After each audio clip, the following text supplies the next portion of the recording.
ప్రియమైనటువంటి దేవుని పిల్లలైనటువంటి సోదర సోదరీమణులకి, ఆయా ప్రాంతంలో నుండి వచ్చినటువంటి దేవుని పిల్లలైన సంఘస్థులకి, వేదిక మీద ఉన్నటువంటి పెద్దలకి, చేరి వచ్చినటువంటి ప్రతి వారికి పేరు పేరున మా హృదయపూర్వకమైనటువంటి వందనములు, శుభములు తెలియజేస్తూ ఉంటున్నాము.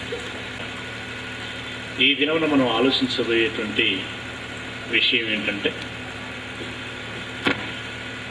బైబిల్ దైవ గ్రంథమేనా లేదా మనుషులందరూ రాస్తున్నట్టుగా వ్రాయబడినటువంటి పుస్తకాలలో ఇది ఒకటే? బైబిల్ యొక్క విశిష్టత ఏంటి?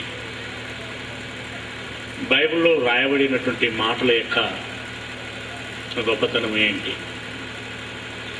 ఈ విషయాన్ని మనం ఆలోచించని ఉంటుండగా మీరందరూ దయచేసి దాన్ని అర్థం చేసుకునేటువంటి ప్రయత్నం చేయవలసిందిగా మనవి చేస్తూ ఉంటున్నాం.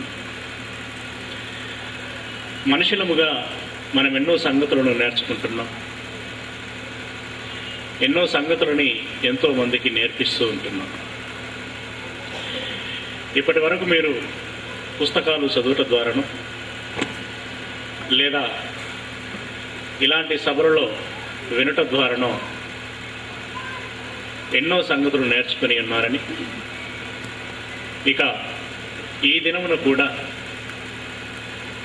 ఇప్పుడు నేను మాట్లాడనైనటువంటి సంగతులను కూడా మీరు విని ఆలకిస్తారని నేను ఆశిస్తూ ఉంటున్నాను. ఇకపోతే ప్రియులారా, ప్రపంచ సమాజమును మనం ఇప్పుడు ఒకసారి ఆలకించగలిగినట్లయితే రెండు ప్రత్యేకమైనటువంటి వర్గాలు మనకు కనబడుతూ ఉంటాయి. అందులో ఒకటి ఆస్తిక సమాజం, థీయిస్ట్ అంటాం. రెండవది నాస్తిక సమాజం, ఎథీయిస్ట్. ఈ నాస్తికులైనటువంటి వారిని గురించి మొదటగా మనం ఆలకించగలిగితే, దేవుడు లేడు అనే ఖచ్చితమైనటువంటి అభిప్రాయమునకు వచ్చినటువంటి వారు. ఈ సమాజంలో మేధావులు, విద్యావేత్తలు, శాస్త్రవేత్తలు అనబడుచున్నటువంటి వారు ప్రముఖంగా మనకు కనబడుతూ ఉంటారు. ఇక ఆస్తికులైనటువంటి వారిని ఉద్దేశించి వీరు వేసేటువంటి ప్రశ్న ఏంటి అనంటే, దేవుడు ఉన్నాడని చెప్పటానికి మీ దగ్గర ఉన్నటువంటి రుజువులేంటి, ఆధారాలేంటి అని అడుగుతారు. దేవుని పిల్లలముగా సమాధానం చెప్పుకోవలసినటువంటి బాధ్యత మన మీద ఉంది. హేతు అడుగు ప్రతి వాడికి సాత్వికమైనటువంటి మనసుతోనూ, భయముతోనూ, వణుకుతోనూ సమాధానం చెప్పవలసినటువంటి బాధ్యత మన మీద ఉంది. అది ఎప్పుడు అనంటే, నేర్చుకోవాలి అనేటువంటి ఒక సదభిప్రాయం వారికి ఉన్నప్పుడు. అంతేగాని వ్యంగ్యంగాను, కొంటెగాను, తప్పుబట్టేటువంటి ఉద్దేశంతో, మరో దృక్పథముతో ప్రశ్నించినప్పుడు మాత్రం తగిన శాస్త్రి చేయవలసినటువంటి అవసరం మనకుంటుంది. మూర్ఖంగా మాట్లాడేటువంటి ప్రతి వాడి నోరును మూయించవలసినటువంటి బాధ్యత కూడా మనదే. పిల్లరా, దేవుడు ఉన్నాడని చెప్పటానికి మీ దగ్గర ఉన్నటువంటి రుజువులేంటి అని అడుగుతున్నటువంటి వీరిని మనం అడగవలసినటువంటి ప్రశ్న, లేదా వారి బలమేంటో తెలుసుకోవలసినటువంటి విషయం ఏంటంటే, అసలు దేవుడు లేడని చెప్పడానికి నీ దగ్గర ఉన్నటువంటి బలమేంటి? దేవుడు లేడని చెప్పటానికి నీ దగ్గర ఉన్నటువంటి బలమేంటి? పిల్లరా, ఎందుకనంటే ప్రపంచము, మీడియా అంతా కూడా వారు మాట్లాడేటువంటి మాటలకు అధిక ప్రాధాన్యత ఇస్తూ ఉంటారు. దేవుడు లేడని చెప్పి మరి చిన్న మీడియా కాన్ఫరెన్స్ ఏర్పాటు చేసి 2 మాటలు మాట్లాడగానే పతాక శీర్షికల్లో మరి నేషనల్ ఇంటర్నేషనల్ మరి వార్తాపత్రిక మరి ఎలక్ట్రానిక్ మీడియా ద్వారా మరి వార్తలు గుప్పమని పంపించడం జరుగుతూ ఉంటుంది. దేవుడున్నాడు అని గగ్గోలు పెట్టినా కేకలు వేసినా పట్టించుకునేటువంటి నాదుడు వాడు. నాస్తికులు ఎప్పుడైనా కూడా వారి సొంత బలం మీద ఆధారపడి ఉండరు. మీకు తెలుసు, వారికంటూ సొంత ఆలోచన, సొంత జ్ఞానము ఉండదు. శాస్త్రవేత్తలు అప్పుడప్పుడు మాట్లాడేటువంటి ఎంగిలి మాటల మీద వీరు ఆధారపడి మాట్లాడుతూ ఉంటారు. అందులో ఈ మధ్య వారికి దొరికినటువంటి ఒక శాస్త్రవేత్త ఎవరు అనంటే స్టీఫెన్ హాకీ గారు. ఇంగ్లాండ్ దేశ వాస్తవ్యుడు, నాసా శాస్త్రవేత్త. పాపం శరీర దౌర్బల్యుడు, మెదడు కండ్లు తప్ప మరేవి పని చేయవు. మరి నిర్వేదంతోటో వైరాగ్యంతోటో కారణం ఏంటో తెలియదు, కానీ అతడు ఎప్పుడు కూడా దేవుడు లేడు అని మౌనంగా మాట్లాడుతూ ఉంటాడు. మౌనంగా మాట్లాడేటువంటి అతడి మాటలను వీరు సేకరించి ప్రచురిస్తూ ఉంటారు. అతడి మాటలు పట్టుకొని ఈ నాస్తికులైనటువంటి వారు దేవుడు లేడు అనేటువంటి ఒక గుడ్డి అభిప్రాయంలోనికి వచ్చి జన విజ్ఞాన వేదికల పేరట అనేక సభలను నిర్వహించి నేటి యువతరాన్ని పాడు చేస్తున్నారు అని చెప్పాలి. దేవుడు లేడని చెప్పటం మూలంగా మరి దేవుని యందు భయభక్తులు కలిగి దైవ జ్ఞానమును నేర్చుకొని దేవుని కోసముగా బ్రతకవలసినటువంటి ఈ యువతకి దేవుడు లేడు అని చెప్పటం మూలంగా వారిలో భయము లేక, భక్తి లేక, దేవుని జ్ఞానము లేక, వారిలో విలువలు లేక, మానవత్వము లేక,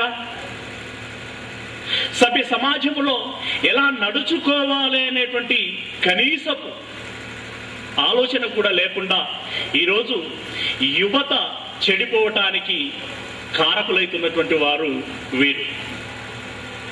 కనుక ప్రియులరా, వీరిని గురించి మనం ఆలోచించవలసినటువంటి అవసరం మనకు గత్యంతరం అయిపోయింది. లేదంటే వారి గురించి ఆలోచించవలసినటువంటి అవసరత మనకు లేదు. వారిని గురించి ఆలోచించవలసినటువంటి అవసరత మనకు లేదు. పిల్లరా, ఇంతకీ ఈ శాస్త్రవేత్తలకు తెలిసిందంత. ఈ శాస్త్రవేత్తలను మనం ఎందుకు నమ్మాలి? ఏమండి, దేవుడు లేడు అని చెబుతున్నటువంటి ఈ శాస్త్రవేత్తల మాటలను మాత్రం మనం ఎందుకు నమ్మాలి? దేవుడు ఉన్నాడని మనం చెబుతున్నటువంటి మాటలు వారు ఎలాగో నమ్మటం లేదు. అలాంటప్పుడు దేవుడు లేడని చెబుతున్నటువంటి వారి మాటలు మాత్రం మనం ఎందుకు నమ్మాలి? పిల్లరా, శాస్త్రము అంటే మీకు తెలుసు, ఇది ఎక్కడి నుండో రాలేదు, ప్రకృతి నుండి వచ్చినటువంటిది. ఏమండి, కాస్మాలజీ కావచ్చు, జియాలజీ కావచ్చు, ఏమండి బాటనీ కావచ్చు, ఈ రకరకాలుగా చెప్పబడుతున్నటువంటి ఈ అంతరిక్ష శాస్త్రము, భూగోళ శాస్త్రము, ఖగోళ శాస్త్రము, జంతు శాస్త్రము, వృక్ష శాస్త్రము, ఇవన్నీ కూడా ప్రకృతి నుండి పుట్టుకొచ్చినటువంటివి. ప్రకృతిని చదివినటువంటి వీరు ప్రకృతి ద్వారా ఏదైతే తెలుసుకోవలసినటువంటి వారై ఉంటున్నారో అది తెలుసుకోకపోగా దానికి భిన్నమైనటువంటి అభిప్రాయాన్ని కలిగి ఉండి దేవుడు లేడు అనేటువంటి మాటను ఏకపక్షంగా ప్రకటించడం అనేది నిజంగా బాధాకరమైనటువంటి విషయం.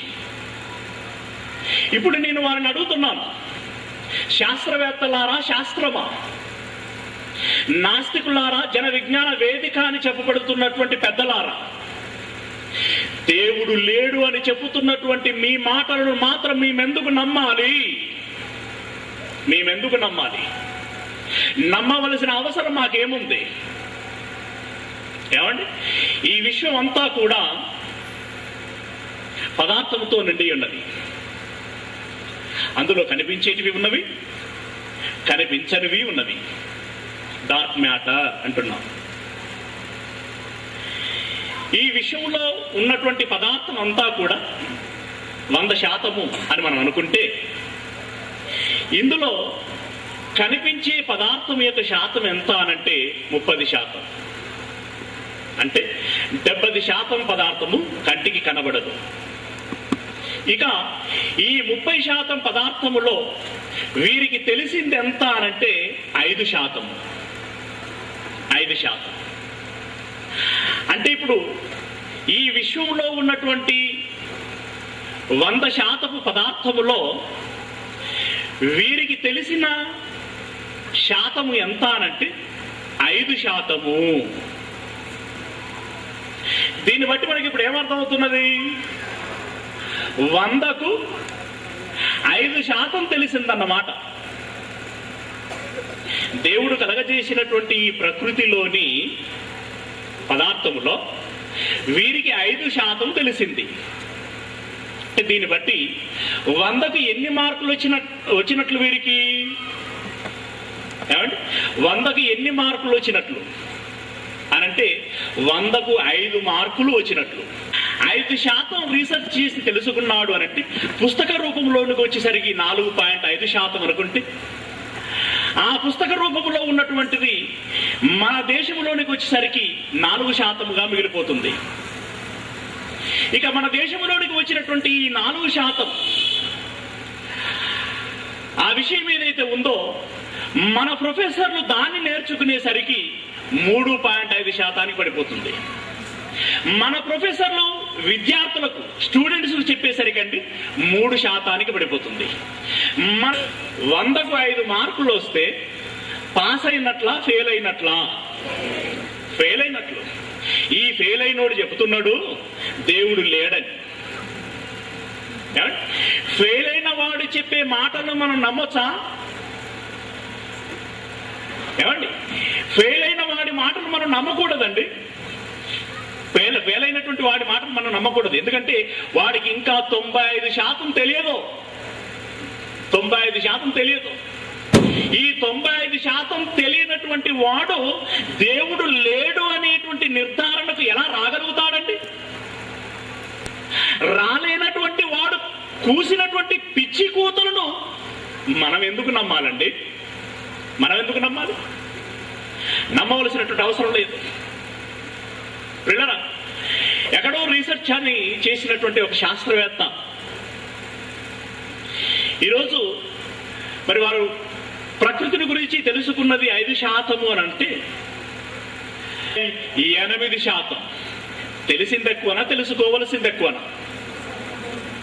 తెలుసుకోవలసింది ఎక్కువ. ఈ 2% తెలవగానే నాకంతా తెలిసిపోయిందన్నట్టుగా ఈ గల్లా మీదికి లేపి, ఏమండి, చేతికొక పట్టి పెట్టి క్రాప్ అంతా పిచ్చి పిచ్చిగా ఇలా లేపి, ఏమండి, రకరకాల అంటే ఫోజులు ఇచ్చుకుంటూ అలా వెళ్ళిపోతూ ఉంటాడండి. అలా వెళ్ళిపోతుంటాడు. గుడికి కానీ, చర్చికి కానీ, దేవుని యొద్దకు కానీ రావాలి అనంటే ఎలా ఫీల్ అవుతాడో తెలుసా అండి? అదో నామోషి అన్నట్టుగా ఫీల్ అయిపోతూ ఉంటాడు. తప్పుడు చర్చికి రావట్లేదంట, చర్చిగా పిచ్చి నవ్వుని అయిపోతాడు. పిచ్చి నవ్వుని అయిపోతాడండి. అంటే అతని ఉద్దేశం ఏంటంటే, నేను చర్చికా? నేనేమనుకుంటున్నా అసలు? నేను ఎంటెక్ చేసినటువంటి ఒక పోస్ట్ గ్రాడ్యుయేట్ క్యాండిడేట్. నేను ఒక జ్ఞానం కలిగినటువంటి వాడిని, మేధావిని. నేను చర్చిలో నాకు చెప్పేవారెవరు? 10వ తరగతి పాస్ అయ్యి బైబిల్ ట్రైనింగ్ అని 6 నెలలు తీసుకొని అతడు చెప్పే మాటలు నేను వినాలా? అతడు చెప్పే మాటలు వినవలసినటువంటి ఆగత్యం నాకు లేదు అనే అభిప్రాయంలో వారు ఉన్నారండి. అంటే వీరుడు నేర్చుకున్నటువంటి 2% జ్ఞానానికి ఇంత గర్వం వచ్చేస్తే, మరి నేర్చుకోవలసింది ఇంకా 98% ఉంది. ఓకే,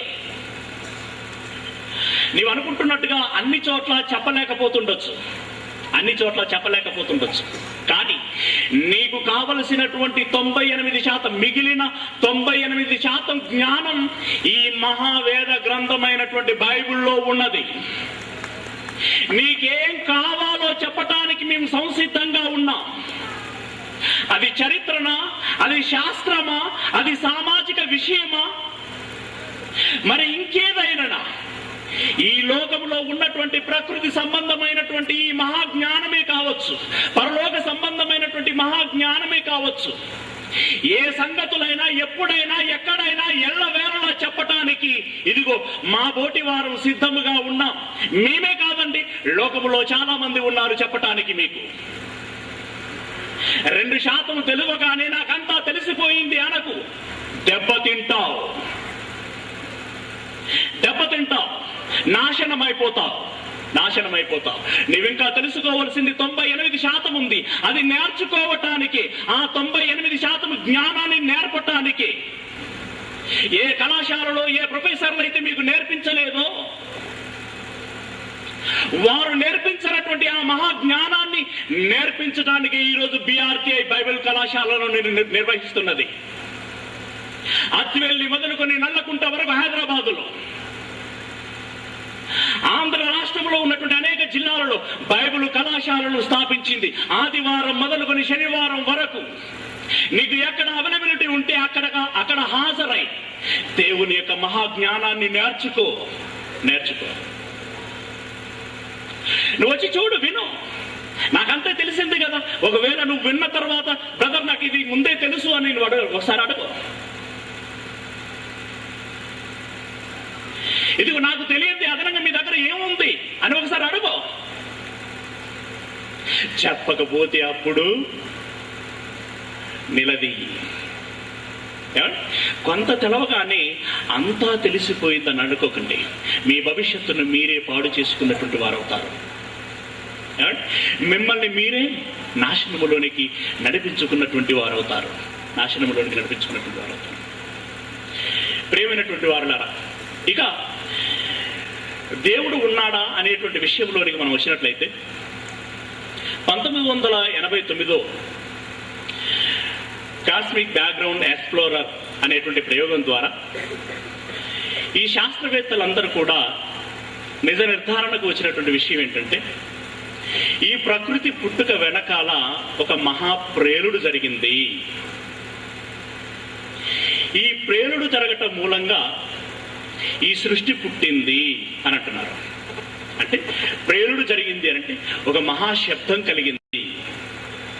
ఈ శబ్దము నుండే ఈ సృష్టి పుట్టింది అని వారు అనేక ప్రయోగాల ద్వారా చివరగా చెబుతున్నటువంటి మాట అది.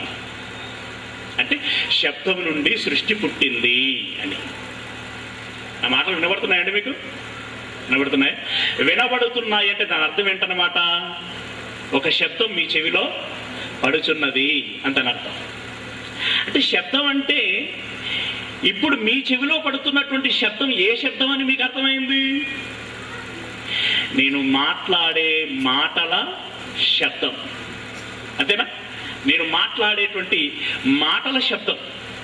అలాగే ప్రియులారా, ఆనాడు శబ్దము అని చెప్పబడుతున్నటువంటి ఆ శబ్దం ఏది అనంటే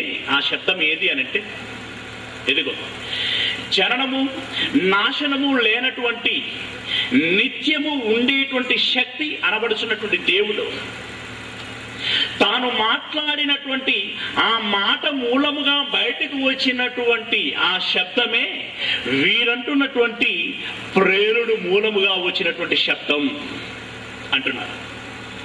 పిల్లరా, దేవుడు మాట్లాడగా ఒక శబ్దం వచ్చింది. ఆ శబ్దము నుండి ప్రకృతి వచ్చింది. అదే మాటను మనం బైబిల్లో చూడగలిగినట్లయితే హెబ్రీలో రాసినటువంటి పత్రిక 11వ అధ్యాయము 3వ వచనాన్ని, ప్రపంచములు దేవుని వాక్యం వలన నిర్మాణమైనవనియు అందును బట్టి దృశ్యమైనవి కనబడేడు పదార్థములచే నిర్మింపబడలేదు, లేని వాటి నుండి ఉన్నట్లుగా పిలిచినటువంటి వాడు దేవుడు. ప్రపంచములు దేవుని వాక్యం వలన నిర్మాణమైనవి అని అంటున్నాడు. అంటే దేవుడు సెలవీయగా ఈ ప్రకృతి కలిగింది. ఎలా?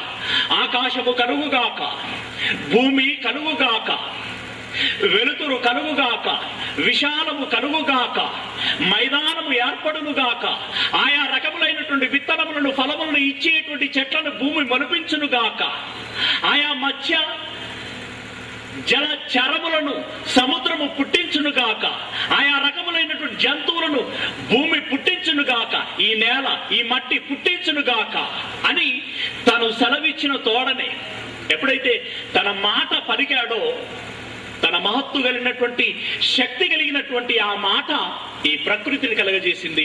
ఈ ప్రకృతిలో ఉన్నటువంటి సమస్తాన్ని కలగజేసింది. ఈ ప్రకృతిలో ఉన్నటువంటి సమస్తాన్ని కలగజేసింది. దీన్ని బట్టి ప్రియులారా, ఆ శబ్దము ఏ శబ్దమో కాదు, దేవుని మాట అనబడేటువంటి శబ్దం, వాక్యం. దీనంతటి బట్టి దేవుని వలననే ఈ ప్రకృతి కలిగింది అనేటువంటి విషయం మనకు తేట తెల్లంగా అర్థమవుతున్నది. మరి ఈ విషయము శాస్త్రవేత్తలకు తెలియదంటారా? బిగ్ బ్యాంగ్ అని అన్నారు, శబ్దం పుట్టింది అని అన్నారు. ఏమండి? ఈ శబ్దము ప్రేరుడు మూలముగా వచ్చింది అని అన్నారు. మరి ఇంతకీ ఈ ప్రేరుడు ఎలా సంభవించింది? ఈ ప్రేరుడు ఎలా సంభవించింది? మీ తాత పెట్టాడా బాంబు? మీ తాత? ఎలా వచ్చింది శబ్దం? శబ్దం శబ్దం శబ్దం అని అంటున్నావు, కానీ ఆ శబ్దం ఎక్కడి నుండి వచ్చింది? ఆ శబ్దం ఎక్కడి నుండి వచ్చింది? అదే, ఇదిగో శబ్దము నుండి ప్రకృతి వచ్చిందని శాస్త్రం చెప్పింది. ఆ శబ్దం దేవుని నుండి వచ్చిందని బైబిల్ చెప్పింది. శాస్త్రానికి తెలియనటువంటి సంగతి ఈ దినమున బైబిల్ చెప్పింది. ప్రియులారా, ఈ విషయం శాస్త్రవేత్తలకు కూడా తెలుసండి. శాస్త్రవేత్తలకు కూడా తెలుసు. వారు అప్పుడప్పుడు ఇచ్చేటువంటి స్టేట్మెంట్లను మీరు గమనించినట్లయితే, ఏమండి, రకరకాలైనటువంటి సైన్స్ మ్యాగజైన్లు మార్కెట్లోకి వస్తూ ఉంటాయి. వాటిని మీరు గమనించినట్లయితే వారి అభిప్రాయాలు అందులో పొందుపరుస్తూ ఉంటారు. ఏదేమైనా ఈ ప్రకృతిని అంతటినీ ఆలోచిస్తున్నప్పుడు దీని వెనకాల ఒక అర్థం కానటువంటి శక్తి ఏదో ఉన్నదన్నట్లుగా మాత్రం అర్థమవుతుంది అంటూ ఉంటారు. దానిపై సాగతీస్తా ఉంటాడు. ఏమండి? ఈ ప్రకృతి అంతా ఆలోచించినప్పుడు దీని వెనకాల ఏదో ఒక మహాశక్తి ఉన్నట్లుగా అర్థమవుతున్నది. ఏదో అని ఎందుకు రాగం తీస్తాం? అదేదో చెప్పరాదు. ఏమండి? అలాగే ఇక్కడ ఉన్నటువంటి ఈ భూమి మొదలుకొని చంద్రుడు, భూమి, సూర్యుడు, ఈ సూర్య కుటుంబం, పాలపుంత, ఈ నక్షత్ర మండలాలన్నీ కూడా ఒక మహా ఆకర్షక శక్తికి లోనైపోతున్నాయట. దాన్ని గ్రేట్ అట్రాక్టర్ పవర్ అని అన్నారు. అంటే మొత్తానికి ఈ ప్రకృతిలో ఒక సూపర్ పవర్ పనిచేస్తున్నది, ఒక మహాశక్తి పనిచేస్తున్నది అని అన్నారు. అంటే వారి భాషలో శక్తి అని అన్నారు. మరి మనమేమంటున్నాం అండి? బైబిల్ ఏమన్నది? ఆయన ఉన్నవాడు నిత్య శక్తిమంతుడు. ఈ ఆధ్యాత్మిక పరిభాషలో దేవుడు అని అంటున్నాం. అవ్వకి, అమ్మకి, మమ్మీకి తేడా ఏంటండి? అవ్వని పిలిచినా, అమ్మ అని పిలిచినా, మమ్మీ అని పిలిచినా కన్న తల్లినే కదా. నీవు శక్తి అని అంటున్నావు, లేదా పవర్ అని అంటున్నావు, నేను దేవుడు అని అంటున్నాను. భాషే వేరు, భావం ఒక్కటే.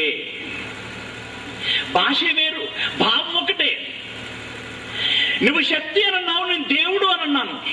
నువ్వు శక్తి అని దేన్ని అన్నావు? ఈ సృష్టి పుట్టుక వెనకాల ఏదో ఒక శక్తి ఉంది అని నువ్వన్నావు.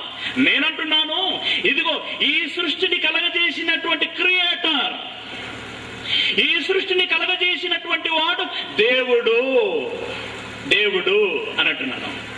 దేవుడు అని అంటున్నాను. పిల్లరా, మరి ఇంత తెలిసి కూడా ఆ శక్తి దేవుడు. సరే, మీరు శక్తి అని అంటున్నాం, మీరు దేవుడు అని అంటున్నాం, మరి ఆ రెండింటి భావం ఒకటే అయితే ఈ శక్తి దేవుడే బ్రదర్ అని చెప్పి మరి అనొచ్చు కదండి. లేదు, ఏదో అహం అడ్డం వస్తూ ఉంటుంది. ఏమండి, ఎందుకో అక్కడికి వచ్చేసరికి నాలుక తత్తరపడుతూ ఉంటుంది. దేవుడు అనేటువంటి 3 అక్షరాల పదాన్ని పలకటానికి వారికి దమ్ము చాలటం లేదండి, ధైర్యం రావటం లేదు.